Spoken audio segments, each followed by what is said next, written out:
Alors ça va faire bientôt 12 ans le mois prochain que je suis franchisé de maisons et services.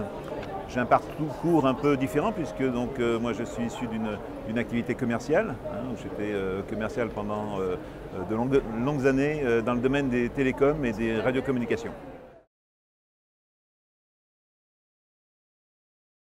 Ce qui m'a séduit chez Maisons et Services, c'est surtout les valeurs que j'ai pu rencontrer, que j'ai découvert quand j'ai rencontré en 2003, fin 2003, Maisons et Services, Patrice Dognaud et toute l'entreprise.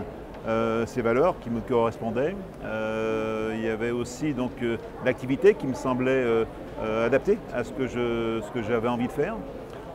Et puis c'est surtout aussi les personnes que j'ai pu rencontrer chez Maisons et Services qui m'ont conforté dans le choix de prendre cette franchise-là.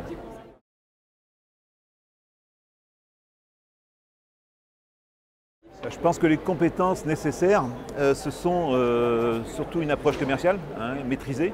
Je pense qu'il est important d'avoir cette compétence pour déjà avoir les premiers clients et puis créer cette dynamique qui est nécessaire pour tout créateur d'entreprise, que ce soit un franchisé ou une personne qui crée son entreprise tout seul. Donc ça c'est important. Je pense qu'il faut dans notre métier aimer les gens. Si on n'aime pas les gens, si on n'aime pas nos clients, si on ne sait pas, on n'a pas envie de leur apporter ce service auquel ils ont droit, si on n'aime pas les salariés, les collaborateurs que l'on embauche, effectivement c'est un métier qui devient très difficile, quoi.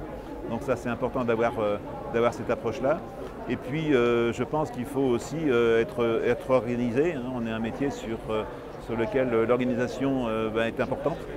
Ça peut vite partir dans tous les sens si on n'a pas ce minimum d'organisation.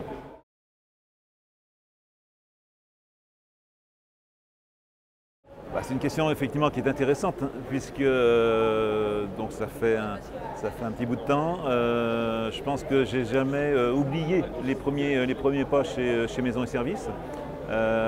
C'était aussi par mon choix de devenir entrepreneur aussi, c'est le fait de ne pas le faire tout seul. Donc de rencontrer des personnes. Je dirais qu'aujourd'hui c'est une seconde famille, Maisons et Services. Je pense qu'il y a une collaboration qui s'est faite au fil des années. J'ai beaucoup travaillé pour le développement de mon entreprise, mais j'ai aussi beaucoup travaillé pour que le réseau puisse se développer aussi, puisque l'un et l'autre marchent en commun.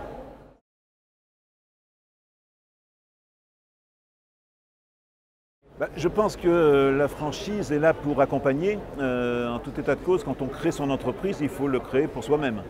Donc ça c'est important aussi, ne pas oublier que ce n'est pas la franchise qui va faire le travail. Donc bien considérer qu'on est entrepreneur, qu'on est créateur d'entreprise et que tout le travail de démarrage, c'est nous-mêmes qui devons le faire.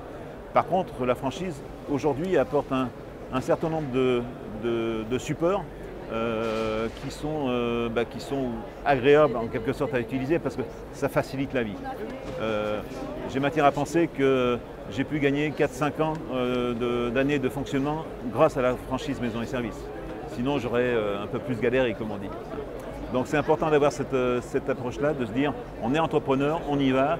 Par contre, quand on a un petit coup de mou, effectivement on peut s'appuyer sur un réseau qui aujourd'hui est de notoriété et a pu se développer aussi au fil de ces 15 années de fonctionnement.